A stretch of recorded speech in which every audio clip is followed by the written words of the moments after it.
Welcome to Radio Davos, the podcast from the World Economic Forum that looks at the biggest challenges and how we might solve them. This week, I'm joined by head of the Centre for Cybersecurity at the World Economic Forum, Akshay Joshi. Akshay, how are you?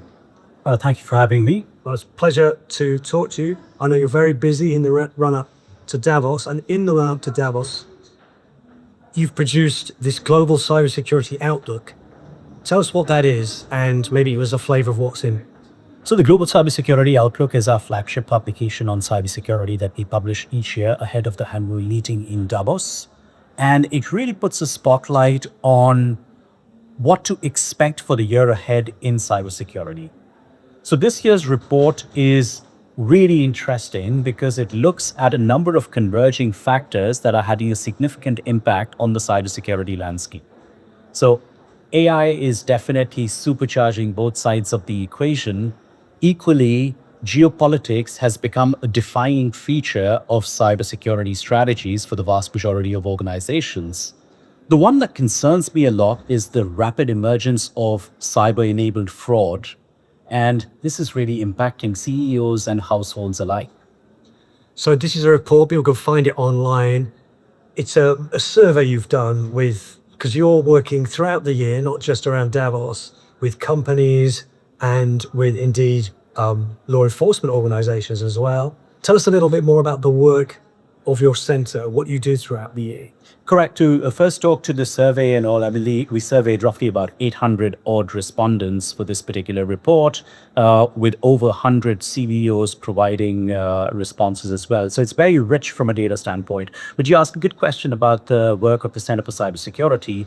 And obviously, the report is a big part of it, but we do many things beyond that. The flagship meeting of the Center for Cybersecurity is the annual meeting on cybersecurity, which we host each year in Geneva. Last year was a bit of an exception to the rule when we decided to do it in Dubai, but we will bring it back to Geneva from the 5th to 6th May in 2026. Equally, on a year-round basis, we work on a number of initiatives which are aligned with the strategic priorities of the center. So we work on cyber resilience, which is one of the big pieces of work, especially if we look at today's day and age where incidents are fairly rampant. Organizations know that at some point or the other, either they experienced attacks or they are going to, and therefore the notion of resilience becomes very important. So we work with organizations to see what are the best-in-class strategies and what organizations should be doing. Equally, cybercrime is a really growing issue, with cyber-enabled fraud being one part of it. So the Partnership Against Cybercrime initiative that we have has been working on issues related to cybercrime for the past many years, also led to the creation of a really impactful initiative, which is the Cybercrime Atlas, that we've also spoken about in various formats previously. And then if we look at the emergence of new technologies, right? So we look at quantum computing and all AI coming into the mix. The CISOs, the Chief Information Security Officers that we work with, so they're so caught up with the here and now that there is a huge degree of appetite to learn more about the shifts, but very limited time to be able to figure out the ramifications on their own. So that's where the Center for Cybersecurity also plays a key role, because we take it on ourselves to understand some of the implications of these new and emerging technologies and how we can help users take actions to ensure that they stay cyber resilient as their organizations embrace these technologies. You mentioned a couple of things there that we'll be hearing about in these two interviews. You mentioned the annual meeting on cybersecurity, and I was at that meeting in Dubai, and that's where I did these two interviews. So I'd like you to introduce the first speaker. I actually did this interview with your colleague, Giulia Moschetta, who works with you in the center. And Giulia and I spoke to Neal Jetton. Tell us who Neal is. So Neal is the director of cybercrime at Interpol. He's been a great collaborator through the Partnership Against Cybercrime initiative, and equally been very committed to the work that we do with the Cybercrime Atlas. Right, well, let's hear our interview. This is me and Giulia talking to Neal Jetton, Director of Cybercrime at Interpol. Neal, how are you? I'm good. Yeah, thank you very much for having me. So everyone's heard of Interpol. We imagine this is the international communities of police agencies fighting crime. Your part of that is fighting cybercrime. How is that different from any other kind of crime? You know, I'm biased. So I would say that across the globe, it's probably the most pressing challenge that we have. And I don't just say that anecdotally. We have these regional conferences where we go across across the globe, and we'll focus and have these big meetings with heads of police from both in the Europe region this year. We went to Cape Town for the Africa region. And then a few weeks ago, we had the Asian regional conference in Singapore. And whenever they're asked, inevitably they're asked, like, what are the biggest threats that you are seeing? It is always cybercrime. Now, cybercrime it's a massive umbrella. It goes from ransomware, malware, extortion, sextortion, online scams. So it covers a huge variety of crimes. But I would say that is it. I mean, it's so varied. Everybody knows about it. Everybody could be a potential victim. And yeah, we focus on that every day with my team. It's great to have you here because everyone's heard of cybercrime. As you say, it can be individuals as victims of it, but also companies, governments, organizations. And we'd really like to hear from you some specifics of things that people might have heard of in the media and maybe get a bit of the backstory. Julia, you had a question for me. Yes, perhaps if you could tell us a bit more about Operation Serengeti, because it's been a lot in the news lately. Interpol, for those that may not know, we have 196 member countries. That is across the globe. That is a very wide membership. And so looking at operations across the globe requires us to really focus on like a wide variety of threats, whereas we can kind of dial down into different regions and focus on threats that we're seeing specifically to a specific region. So Serengeti is an annual operation that my team conducts with focus supporting member countries in the Africa region. So this year we have Serengeti 2. It's a little bit misleading. We changed the name of it last year, but we've actually done this operation for several years. But this year we had 18 African countries plus the UK joined forces with this. And so we kind of looked at a suite of cybercrime, specifically ransomware, BECs, online scams, and we helped those member countries in the Africa region who participated go after those specific targets and threats. And perhaps, can you tell us a bit more about the role of the private sector and of the Cybercrime Atlas? And for our audience, the Cybercrime Atlas, it's an operational collaboration that is hosted at the World Economic Forum and that was launched out of the Partnership Against Cybercrime. Yeah, so I will just say, and I tell this to Interpol headquarters and anybody who will listen, that to successfully combat transnational cybercrime, it requires partnerships. And the World Economic Forum and the Cybercrime Atlas has been a very, very good partner. So we partner with, academia, private sectors, organizations such as the WEF. Law enforcement, we have our hands full. Day to day, putting out fires, helping victims, making them whole, investigating pretty much what's in front of us as far as those cases. Private sector, though, they can see, out ahead. They can see what the emerging threats are. Plus, they have the tools and capabilities that a lot of law enforcement do not have. And so what World Economic Forum has is a great partnership with a lot of different partners. Plus, they themselves will then come in person to our operational coordination meetings. They did that at least twice this year, where they bring out personnel and they will conduct tabletop exercises to those law enforcement that we bring in for those specific operations. So as far as Cybercrime Atlas, they're looking at the threat, the cyber threat landscape. They have been very, very good partners with us for the last couple of iterations of Serengeti, and some of the members of Cybercrime Atlas are also partners with us through our Gateway initiative. So it's just on Serengeti then, for anyone who didn't see that news story. I'm just looking at some figures here.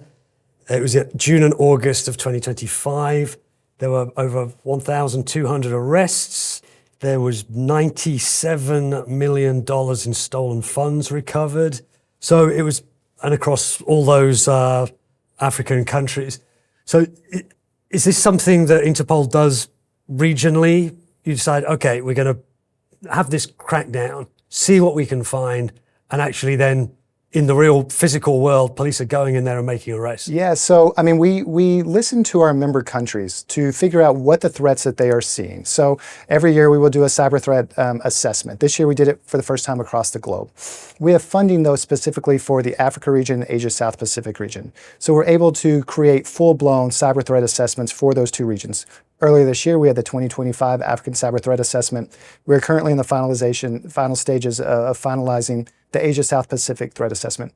Here, we will actually ask law enforcement, what threats are you seeing? What are you dealing with on the ground? And then what issues are you having when it comes to combating cybercrime? We will then also ask our private partners, typically through our Gateway initiative. It's a formal a framework for information sharing. We'll also ask them, what threats are you seeing on the networks that you're monitoring in these regions? And with that, then we can inform our operations and make them more tailored. And so that's what we did. So Serengeti, we went after multiple different crime types. But this year, one operation that we did was Operation Secure. So it was the very first time that we did a regional operation in Asia South Pacific region. We did it earlier in 2025. We were able to bring together 26 Asian South Pacific countries. And here we targeted not a variety of cybercrime types, but we actually went after info-stealer malware because we saw that was a big threat in this region. And we were very, very successful in supporting our member countries who did an amazing job of taking down infrastructure and arresting bad guys. So that's typically how it works. One thing that I do want to highlight, though, about Serengeti is that 2 years ago, in 2023, the Serengeti operation yielded, I think, 14 arrests. 2 years later, it's 1,200 arrests. And that is not because of my team, primarily. I think it's because of the buy-in from the law enforcement on the ground. They see that what we're doing, they participate, and that is the huge part. But the other thing that we have done is before every operation, we will have a coordination meeting where we will bring together those countries that are going to be part of the operation. And for Serengeti, we had it in Seychelles. And we'll bring relevant private sector partners in. We will bring organizations such as the WEF, and we'll actually go over the threats that they're going to see, how the law enforcement will best combat them. And then at the end of those 2 weeks, we will then kick out everybody but law enforcement and just focus on the operation at hand. And I think that coordination piece plus the buy-in has really increased the effectiveness of our operations. At a meeting like that, are you satisfied that the police agencies around the world have a handle on the threat? Or do you have to, every time you have a meeting like that, start from, okay, here's a new thing that you've maybe not heard of? I mean, what are these levels of understanding around the world? So, so I'm an American. I've gone through law enforcement there, and I can see the resources and the funding that we have. But what being Cybercrime Director of Interpol has given me a perspective on the other countries. My team is based at the Interpol's Global Complex for Innovation in Singapore. Singapore does an amazing job combating scams and cybercrime. They do have a really, really nice suite of initiatives, but a lot of countries just don't have that funding. So really it depends on which country we're focused on. I think every country is aware of cybercrime. I think every country is focused on that. It's just what are the resources and funding that they have to actually put towards that problem. And I think it's an unfair fight in a lot of cases. So really, it just depends on the region that we were looking at. I always say it, and it's a cliche, but a rising tide raises all boats. I really do think that helping member countries, no matter where they are, become better crime fighters against cybercrime helps the global population. I mean, because you can have victims anywhere at all. So that's what we think. But I'll say that even the operations, once we're finished, it doesn't stop there. I mean, we constantly think of how we can improve the effectiveness of what we in Interpol are doing to help our member countries. And so next steps are, some of the things that I'm focused on is after an operation, the law enforcement seizes a lot of electronic devices. So what do they do with those devices? I think a lot of law enforcement just don't have the tools and resources to then go out and do the forensic analysis. So that is the next step, is to figure out how we can find the funding and the tools necessary to continue the operation, because I think what you leave behind with that is a treasure trove of evidence. There's been a lot, probably all the time now. There are cyber attacks on airports, on hospitals, on factories, on energy systems. One that stood out to me in recent weeks, and I'm British, was this cyber attack on a chain of nurseries, Right. which I think surprised a lot of people. It's like, what are they hoping to get out of that? I assume this is some kind of blackmail crime going on here. But is that a new thing? What do you make? What can you tell us about? So maybe I think it's the first nursery that I've heard, being actually targeted and attacked. But it's not. But that whole field of targeting potential victims who are willing to pay not to have information shared is not new. So you look at cyber criminals who have targeted school systems. They have targeted hospitals. And a lot of times it's not the fact that they're trying to steal like financial information from those places, but what they're trying to steal is something just as valuable, and that's information that those organizations do not want out there, especially, children's, personal information. No one wants that. So so then what the cyber criminals, typically do is they'll put a ransom and say, hey, pay this, extort for money. So no, it's not a new strategy or crime type, but I would say that this is the first type of target I've seen with children's nurseries. And it's something you expect more of? Yeah, criminals are opportunistic. So if they see that it was successful, and I'm not sure, the specific details behind the scenes on this, but if they were successful, yeah. They will look, a lot of times, I think because a lot of these companies, especially like a children's nursery, they're probably not going to have the most advanced cybersecurity posture, right? And plus they know that they hold information that could potentially be very, very valuable. So yeah, again, criminals financially motivated, opportunistic, so they're going to take advantage where they can. Do you happen to have any advice for like small companies, even for individuals or families? Yeah, so I'll take it from a company perspective. Obviously, everyone's aware of this. I don't think anybody's turning a blind eye. It's just a lot of them don't have, maybe the means or the resource, the expertise. Multi-factor authentication for any sort of passwords. Obviously, do the normal things like patch your networks and things like that when they come out. But also I would say like your IoT devices, like your cameras that are in nurseries and things like that, to make sure that they're not using a default password. Like to actually look at those, because that too could be potential information that could be used for extortion. And as far as a parent, yeah, it's the greatest fear, right? Is having your children's information, photos out there. It's again, if they can log in from some like parent-facing profile to make sure that they're using multi-factor authentication for that. Again, monitor if they're old enough to have their own children's profile out there on the internet, to constantly look for that, and then to ask the question to the nursery in this case to say, what are you doing to secure my child's information? And just make sure that you're only providing the information that's like minimally necessary for whatever purposes they're asking for. Cyber criminals are very opportunistic, and also they're rapidly evolving, and we see how they're taking their advantage of AI, they're exploiting AI to also advance the techniques. How do you see cybercrime evolving through the use of AI? Yeah, so AI. We hear it, all the time, and you think, oh, it's like, well, computers are a fad. Yeah, it's not. It's here. And so, of course, from a law enforcement perspective, we're always going to be behind the curve on tech. It's just not something that we get to spend a lot of money and funds on up front. So we kind of depend on private sector partners to do that and to assist with.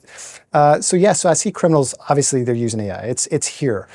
Primarily what we're seeing, I think, across the board is just the use of AI in phishing emails to improve the scope, efficiency, and scale of them, especially the scalability. Now you can send them in quantities, and whereas you used to be able to maybe say, the language is wrong, the punctuation's wrong, there's something here that's just not correct. That's no longer the case. In fact, what we've seen through some of our cyber threat assessments is that across countries, we can see the same type of email sent, but it's actually being tailored for cultural specificity. So it's very, very good. So you think, no, I'm not going to fall for that. But I think we all are capable, especially if it touches on something that's so targeted that maybe, that we would believe in. So I would say that. I do think, though, we will see AI-powered malware. We haven't seen that necessarily. We haven't had that reported from our member countries yet. At least coming to us, I think, from the private sector and some of the threat intel, that they are starting to see that. So that is also something that we are of utmost concern about. What do you mean by that? Explain to us what is malware and what would AI-powered malware So be? instead of a human being actually creating malware, which is code that actually will do something kind of nefarious, usually like obtain information, send it back, like info-stealing malware, criminals will use to connect to some sort of a victim's device, and then it will send back its financial information back to like a C2 server or something like that. So this time, instead of a human being actually having to go in and code it themselves, they can actually have some sort of AI software actually create the malware for them. You don't have to be a great coder. Again, the thing you said before, you don't have to be great at writing fake emails anymore because you can get a robot to do it just lowers the bar. Right. I mean, it lowers the bar for like technical savviness that criminals used to need. I mean, it's not just that. It's not just AI, but now you have these crimes as a platform kind of services where you can go in and you can just whatever you want to do. Scams as a service, AI as a service. Ransomware as a service is a big one. And you can actually just go in and pay money and have someone else who's generated this stuff, and then you just go out and deploy it. So yeah, that's something that we've definitely seen. I think that's the big thing, is just criminals increasing the scale of their activity through AI, but also the decreasing the level of technical ability needed to actually conduct these activities.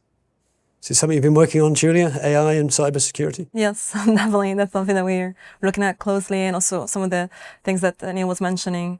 We see it when it comes to scams and cyber-enabled fraud, that it is in favor of offenders because they're using it exponentially, and so we're always on the back foot and trying to fight back, but we're trying to do more also to prevent it, like systemically.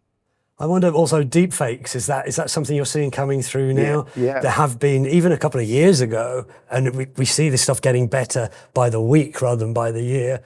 You can actually be called up by a colleague or even a member of your family, even on a video call with voice cloning and video cloning. Is that already a threat? Is it something that's coming? Yeah, of course. And we have several of our member countries who've identified, deepfakes, extortion, those sort of things as key areas of interest for us at Interpol and Cybercrime Directorate and other directorates to focus on, to help them support. So yeah, we've seen a huge increase in some regions, and especially in extortion attempts. And how do we guard against it? Obviously, I think the biggest thing, especially as I mentioned for cybercrime, is to get the word out. I think you have to do the campaign awareness. And sometimes I'm like, another 2-week, awareness campaign. How much is this effective? And doesn't everybody know at this point, to be careful? I mean, 60% of the world walks around with a smartphone. But you would still, I still think there's some need, especially with vulnerable communities. So we had in our Cybercrime Directorate, we just had a webinar focused on youth cyber hygiene. And initially I was like, another youth cyber hygiene kind of, public service announcement.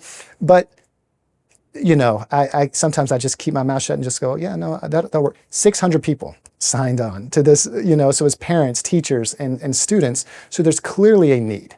And as a parent myself, to a child, a teenager who just got his first smartphone last year, I mean, it's something top of mind I've had lots of conversations with, and his mother's had conversations with, to ensure that, a responsible use, but also to be aware of the threats that are out there. I mean, I didn't have to face those when I was his age, and now he has to face them, all the time.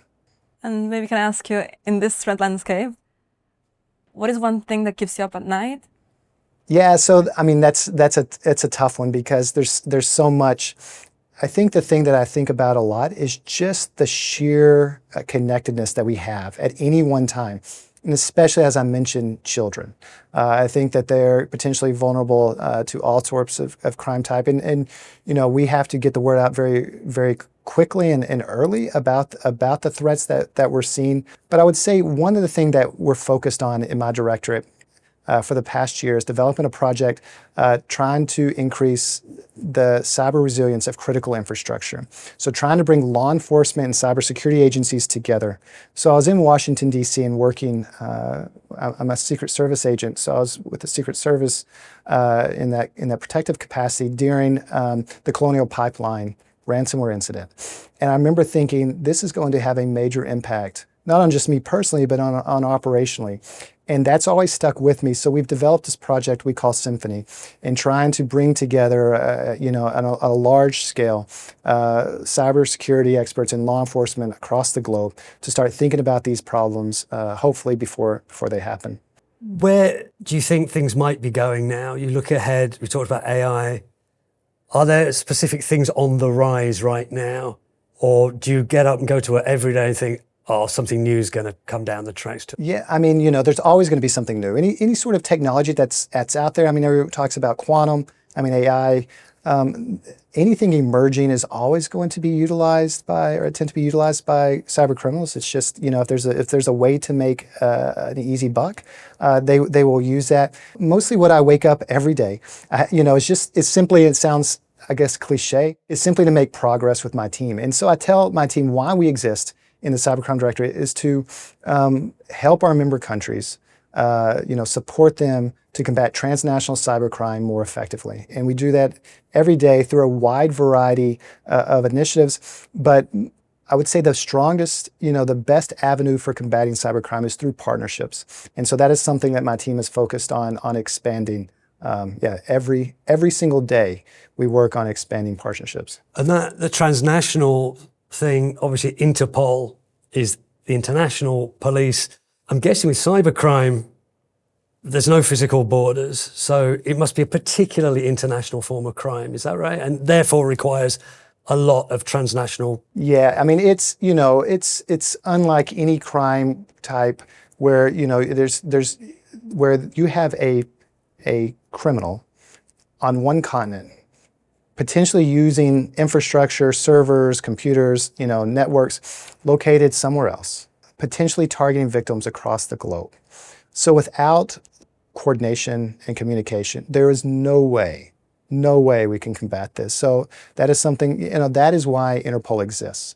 It is to have that law enforcement touch point for 196 countries. Great. Neal Jetton, thanks very much for You're joining welcome. us on Radio Network. Yeah, thank you for the time. Thank Thanks. you. That was Neal Jetton, the Director for Cybercrime at Interpol, talking to me and Julia Mosqueta at your annual meeting for cybersecurity. He mentioned, and Julia mentioned, the Cybercrime Atlas. What do you mean by an atlas exactly, Ms. Wisbeck? So an atlas is literally, as we know it, think of an atlas as a mapping exercise of the various cyber criminal actors that operate. Now, what has been the classic challenge that we're trying to solve? Companies obviously have a lot of information about the threats that we face, but there are significant barriers when it comes to sharing of that information. So when we launched this initiative under the support of partners such as Microsoft, Fortinet, PayPal, and Santander, the idea was if they cannot share information that resides within organizations, there is so much that resides open source within OSINT, right? So how about we got the best brains in terms of threat response, incident analysis coming together to really analyze the data that resides open source and discover some of the modus operandi of cybercriminal actors. The aggregation of these insights can be really powerful. So that's what the Cybercrime Atlas aims to achieve. As of today, we have roughly around 70 researchers from a host of organizations working collectively to figure out how we uncover some of these insights. Let's move on to the second and final interview in this episode, also recorded at our annual meeting. It's someone called Robert Lee, who is the CEO and co-founder of Dragos. Tell us about Robert. So Robert has been a great collaborator in the Center for Cybersecurity for many years now. He's squarely focused on operational technology and securing operational technology, OT, as he would have said, which is actually a really fascinating domain. So I think classic cybersecurity foundations have all emerged from IT infrastructure, typically how do we secure our networks per se. But as you think about the threats that reside within operational environments, operational technology per se, there is not much that has been done so far, and the approaches are not quite consistent with IT security approaches. Right. Well, this is a very interesting interview, and exactly on that subject, I, as a civilian on this, you're an expert on the matter, I was quite surprised at this notion that the operational technology, if you're a manufacturer, the technology that is your operations, the way you make stuff or your power grid, the thing that's running that is vulnerable then to cyber attack. He's saying what you've just said is it needs a lot more attention going to it. No, 100% needs a lot more attention, but we also have to think about familiarity with that complex infrastructure is also not something that a classic cybersecurity professional would have, right? So it brings in that additional layer of complexity, and therefore there's a lot more effort that needs to go in. Right. Well, let's hear the expert on it. This is Robert Lee of Dragos. Hi, Rob. How are you? Yeah, doing well, thanks. What's Dragos then? Yeah, so Dragos is a tech and services company that focuses on protecting critical infrastructure and really the critical part of critical infrastructure. So what we would talk about is operations technology. So it's the systems that interact with the physical environment. So think traditional computers as well as specialized ones that operate everything from electric grids to data center building automation controls and everything in between. I guess operational technology is just an obvious target for criminals, right? And what are they usually trying to achieve? Are these usually blackmail things? We're going to shut down your operations until you pay us, and then we'll allow you to start up again. Is that how it tends to work? We see a wide variety of things. There's definitely some of the ransom style of it. There's also intellectual property theft. If you think about manufacturing, you don't store your intellectual property in an email. A lot of times it is the manufacturing process itself and figuring out how to take cheap quality inputs and make high quality outputs. So there's a lot of value there. And also we see a lot of military and intelligence sort of positioning. So states that potentially could be in conflict with each other. As an example, if the United States were ever to go to war with China, you would expect to see, and we have seen a lot of Chinese intrusions into US critical infrastructure, pre-positioning and being ready for future effects. So it's disruption and destruction. We've even seen an adversary a couple years ago that tried to cause an explosion at a facility in Saudi Arabia to kill people at that site. So it's just a lot of different things you can do. And the crazy thing is it's largely just been ignored before. And so there's quite a bit of vulnerability there. So the mission of your company on your website is to safeguard civilization from those trying to disrupt the industrial infrastructure we're down on every day. You're contextualizing that as an existential risk. Do you really think that's what cybercrime is? So I think when you look at the field of cyber, there's a lot of things you could do and a lot of things that are worth investment and protecting data and credit cards and things like that. And that's wonderful. I'm very glad that companies do that. That's not our focus. All we care about is that OT, that operations technology. And when you talk about that, you're talking about the ability to hurt people. And we've seen this where people have changed chemical levels in water. They've done attacks, they've tried to kill people, the oil refiner I mentioned. You're talking about civilians and kids and families and local security as well as national security. So I think when we talk about what we do in cybersecurity, it really is to try to protect lives. And to that effect, yeah, our goal is safeguarding civilization, which means really two things to us. It's not just about protecting the big players. Like we have a lot of free programs and things to try to take care of a lot of the smaller infrastructure providers that otherwise would never get help. But also I'd protect anybody. I think this has been slightly controversial statement over the years somehow, but I've always felt that like any 35-year-old mom deserves to go home to her 5-year-old kid. So I don't really care what national origin you're in or what country you're in. If I'm legally allowed to be there and protect infrastructure, we will. So how do you protect it then? I mean, where do you even start? You've been in it for years. So a lot of these environments traditionally had been slightly segmented off from corporate environments. They weren't really cloud enabled or anything like that. So there was a sort of a natural protection that existed in being disconnected and in being very, very bespoke systems. An oil refinery in Saudi Arabia, very different than one in Houston, Texas, very, very different than a water facility. Nowadays, all that stuff is digital, it's connected, it's highly automated environments, and now there's a lot of commonality in those systems. We see a scalability in attacks that are taking place. So the first thing is to get in there and just look around, see what's in there. So from an insight perspective of like, what do you have in your facility? How is it connected? Who is it talking to? Just getting basic visibility into what you actually have. And the moment people do that, they realize there's all sorts of gaps, issues. They thought that they were segmented off. Nope, turns out they're highly connected. Like there's a lot of sort of infrastructure work that goes into place after getting that visibility. And then at the same time, looking for the threats and actually being able to detect the threats when they're in there. A lot of people imagine cyber attacks only to be based on malicious software and code and things like that. But in the world of operations technology, a lot of the worst things you could do is misoperate the equipment. Being able to use the environment against itself, to take down the power like you could as an operator, to cause chemical changes as you could as an operator, to misoperate that equipment. So it's really important to be able to know when that's happening, and not only be able to detect and respond to it, but if it happens, know that that's what took place so that the recovery can be done safely. So it's kind of prepare, mend, fix those holes once you've found them, and then be ready for those attacks when they happen. Gain visibility, fix the holes, be ready to detect and respond to those threats. So for someone listening to or watching this who's not really been involved in this before, could you give us an example of any real life example that struck you as, wow, this was a big attack and this had a big impact? And kind of talk us through what happened and why and what was done to fix it? Yeah, so I was involved in the investigation in the 2015 Ukraine attack, and that was the first time ever we saw a cyber attack take down an electric system. It was all but theorized before that. So this was the electric grid for the country of Ukraine? Correct, or part across like 3 regions. They took it down around 60, 70 substations and caused outages. And that one and the 2016 attacks, they came back and did it again.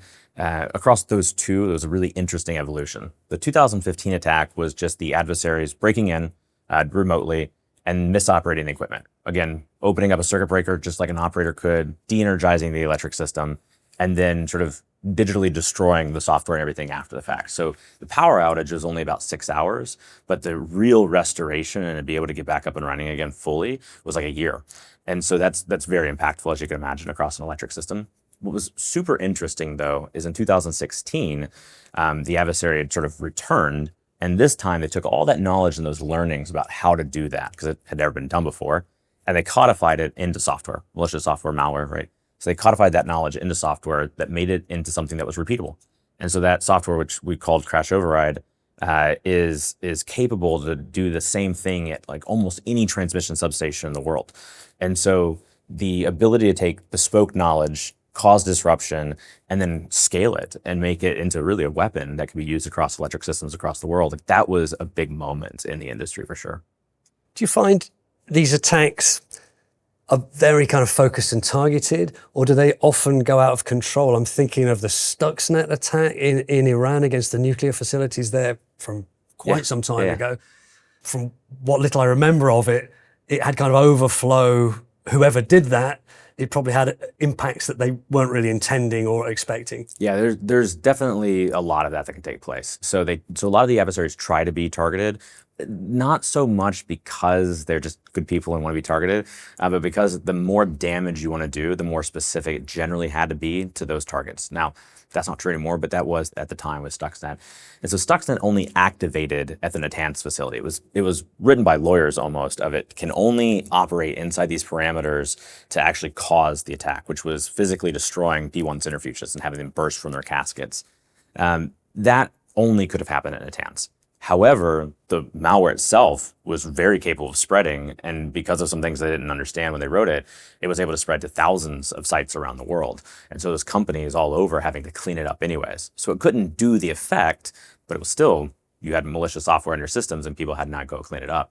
So what we've since seen is because of that ability to scale attacks that now exists with commonality and digitization, we're now starting to see malicious software developed that can just be picked up and used other places. And so the real concern is not just that the initial attack gets out of control.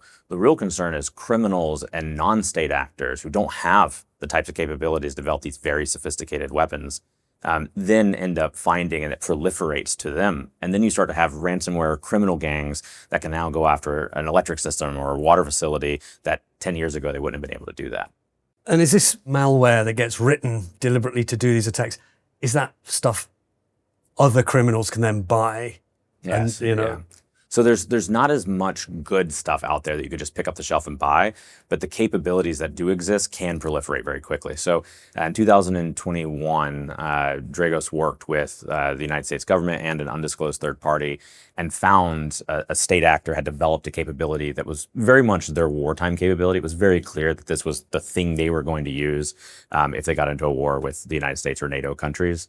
And it was the first time ever we saw a capability that could be used across industries and be reusable and be something that you could use to cause physical destruction if the environment allowed it. You could use it on everything from unmanned aerial vehicles, servo motors, to water filtration facilities, to gas turbines. It's a fantastically scary capability called Pipe Dream.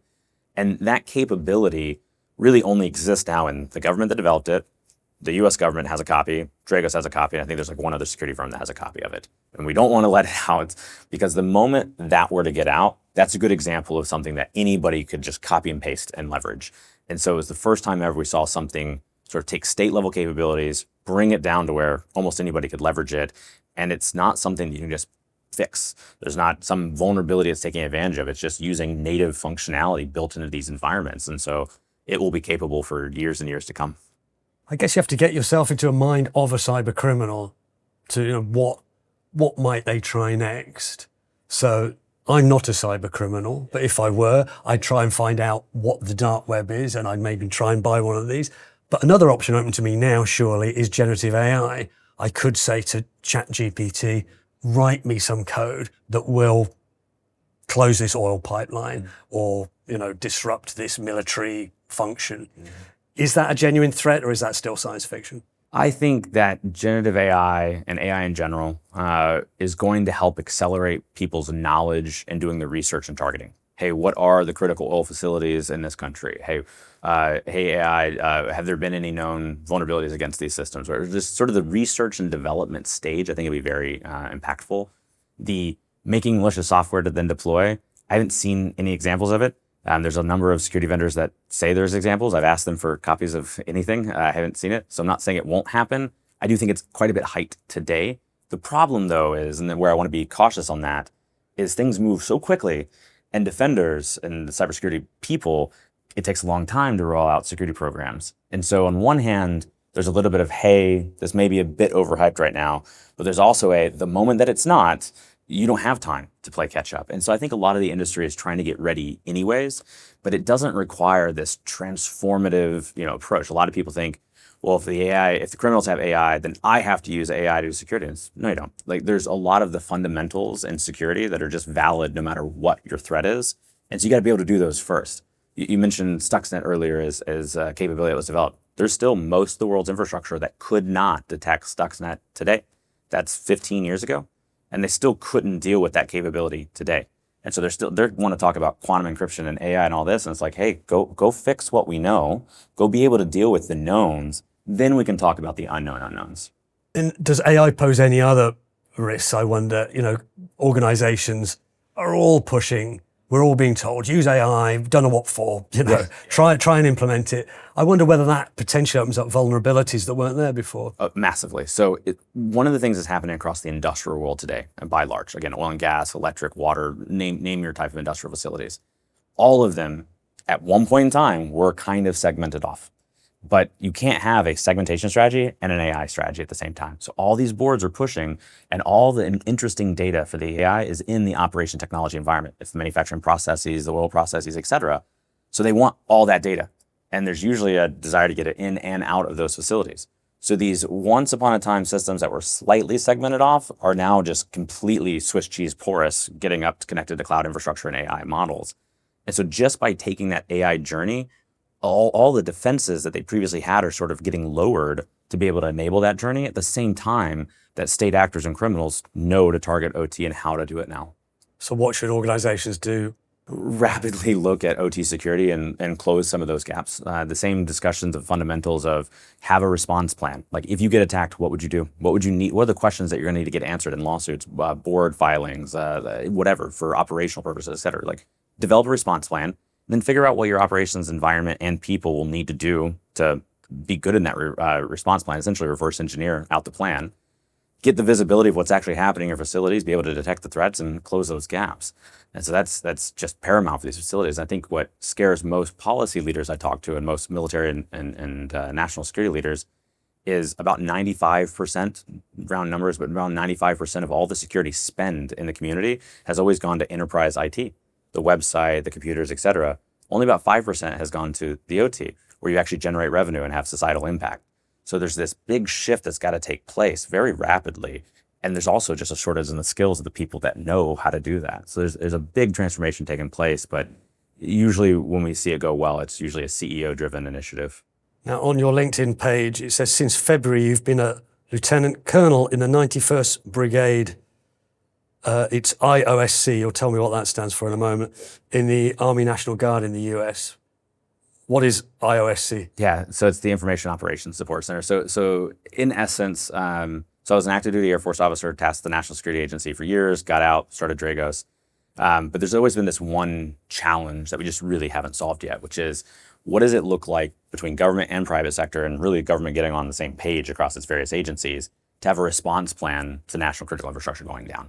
So focus on OT, what role does the government have, and how do we play well together, and how do we deal with this? And on the idea that there's a lot of geopolitical conflict and stress between countries, there was a big rush on we really need to get this right on OT nationally.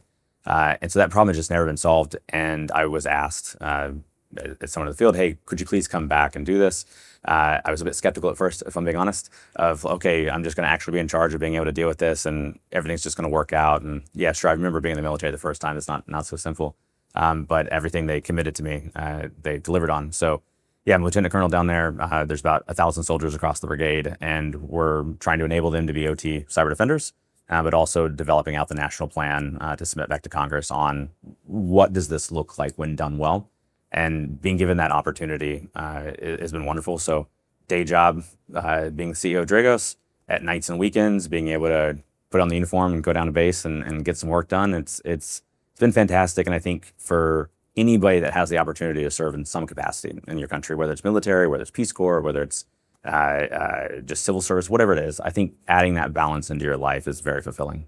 And so that raises the question of collaboration across sectors, because the military could just decide to do this all itself, but it sounds like it values not just your experience in the military, but your experience in the private sector here. I mean, tell us something about, and we're speaking here at this cybersecurity meeting hosted by the World Economic Forum in Dubai. What are the benefits of bringing private sector, public sector, perhaps military and others together? What can you win by that? So, I mean, collaboration is key, but it's always come down to the detail of how are we going to collaborate, right? And so there are certain areas that organizations and people are the best in. And I think one of the very first things that was important in this discussion on the US side was to say, what are we not good at, right? Let's not pretend we can do everything. Let's not pretend we can do everything on our own. But what is our comparative advantage? What is the thing that we are really, really good at? And if you look at the private sector as an example, like all of the really good cybersecurity technologies have come out of the private sector. Government's just not good at building cybersecurity technology. Not national labs, none of them. There's not one national lab cybersecurity technology that has come out of the US, no matter how many congressional briefings they get, that has actually been widely deployed and used. It's always subpar to what the private sector can build in a competitive market. So right off the bat, we're like, we don't want to build our own technology. We want to depend on the private sector vendors and things. Why is that? Is that just a mentality thing, kind of the profit motive pushing? What is it? I think it's a lot of things, but I think it has a lot to do with the competition. Even for my company, when we started, inside of a 2-year period, I think there was like 27 other vendors competing. Now there's like 3 left, and the market has decided. And so when you're in government and you kind of don't have really the ability to fail, and then you also don't have competition, and then you're also not getting the feedback loops, and also companies are usually a little bit skeptical deploying government things. You just add it up, and just it never leads anywhere good. So right off the bat, we said, okay, we've got to use private sector technology. Let's look at what our stack of software and things are going to be. Talking to the private sector security vendors, a lot of them have better insights. You know, you would think that your national intelligence agencies know more on cyber than your private sector, and it's just not true. They have very unique insights, very good insights into things like attribution of who did it, but the insights of how an attack happens takes place in companies that usually those security vendors are watching and preparing and helping with. So they actually have better insights as well. So we knew technology and intelligence we wanted to give for the private sector. Now you look at the asset owners and operators themselves, the electric system operators and things like that. They know their system way better.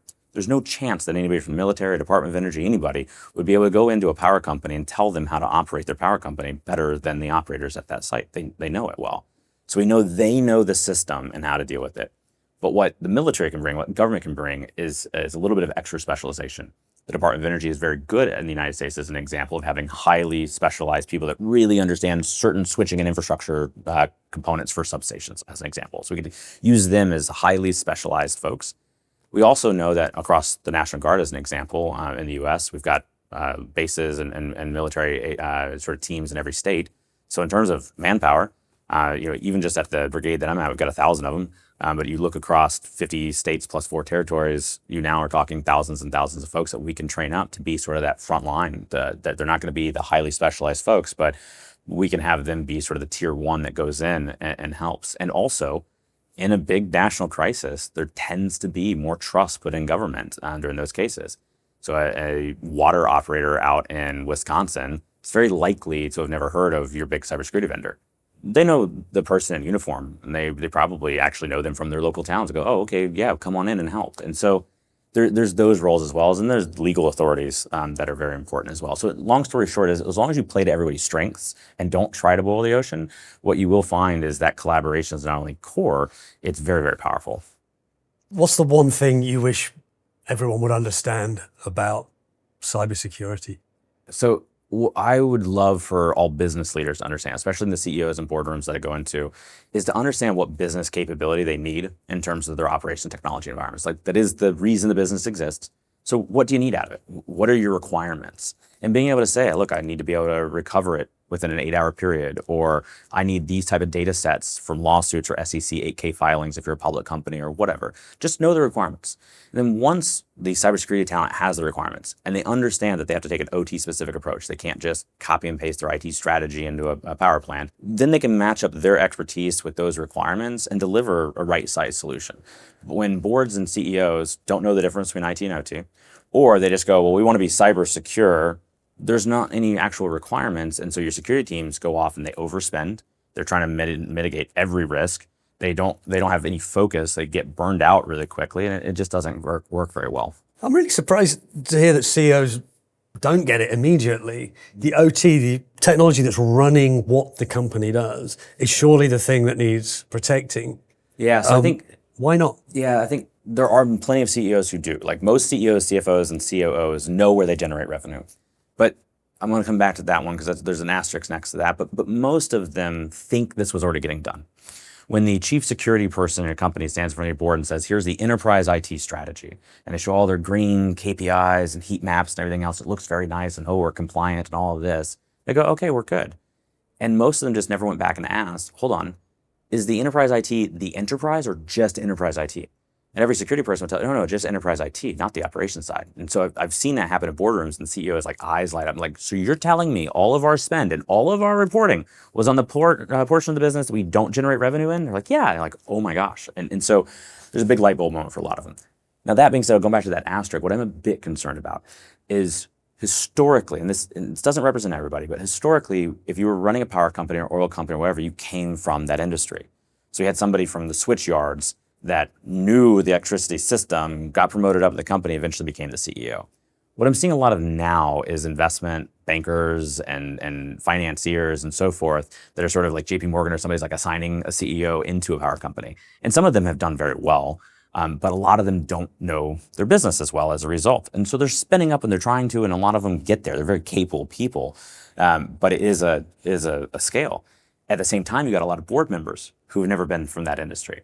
So right now, people keep asking for more cybersecurity experience in the boardroom, and that's good.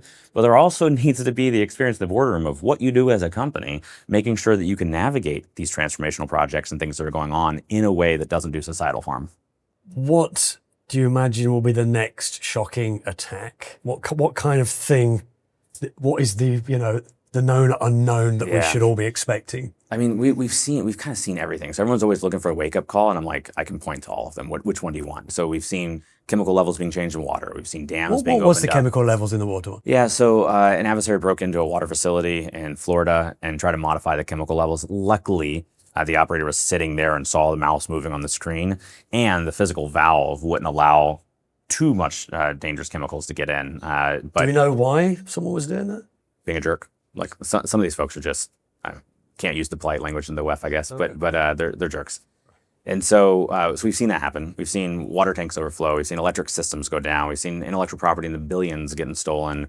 We've seen attacks try to target human life through explosions. Like, we've seen them. Anything you need.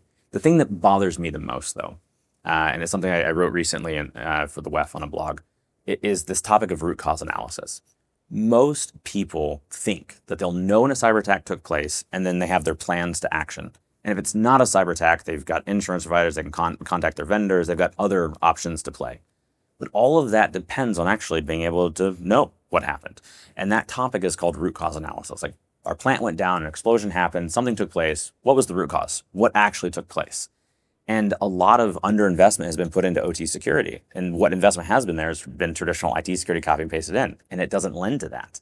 And so at the same time that we're getting a lot more automation and a lot more complexity, we're now also getting to a place that we don't really know what's going on in our systems. And we can't see, we don't have the visibility to really understand it. So there are attacks that I know of that have taken place that the asset owner and operator didn't think was a cyber attack, and they activated insurance or did something else instead. So I think about especially between states and international policy leaders, being in a situation where there's an explosion or an outage, people die, and you have no idea if you were attacked by a criminal, a state, or it was just a mistake. And then all the plans that you thought you had can't be activated. And that leads to quite a bit of paralysis, especially in a policy world where I think has some pretty, sort of drastic consequences. Rob Lee, thanks very much. Thanks. That was Robert Lee, the CEO and co-founder of Dragos.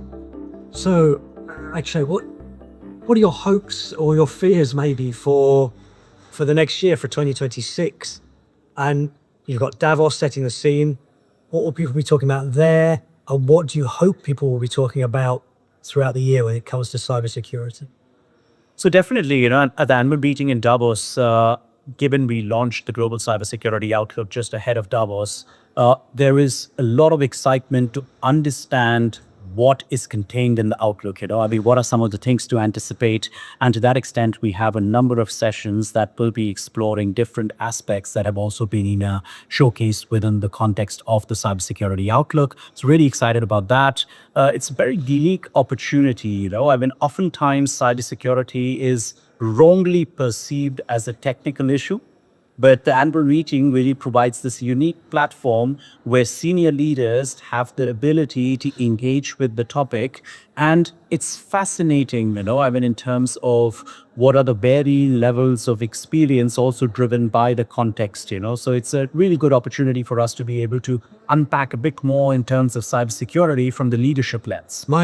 In my mind, throughout the year, you're dealing with the, what's the acronym? The CISOs, the Chief Information security officers in Davos. There'll be lots of those there, but there'll be chief executive officers there, the people at the tops of these organizations. It must be a mixed bag, though. How savvy are they when it comes to this? You'd be surprised. I have to say that, there are certain CEOs who are really, really on top of their game when it comes to cyber. Because if you think about it, right, CEOs are focused a lot on risk management. As of today, pretty much every one of them is thinking about cyber as well. Having said that, there is a huge variance. It's often said that those that have unfortunately been subject to a cyber incident probably care a lot more about it than others who may not have been at the receiving end. But across the board, we find that there is greater appreciation. Now, whether it translates into action or not is debatable across different organizations, but definitely there is wide recognition for cyber and the potential enhanced. Great. Well, I hope to talk to you again right at the end of the Davos week. But for now, Akshay, thanks for joining us on Radio Davos. And thank you very much for having me. Always a pleasure. Such a pleasure. You can follow Radio Davos wherever you get podcasts. You can watch this episode on our YouTube channel, where you can watch lots of video podcast episodes. You can find all our podcasts at wef.ch/podcast, including our sister programs, Meet the Leader and Agenda Dialogues. This show, Radio Davos, will be back next week. But for now, thanks to you for listening and watching, and goodbye.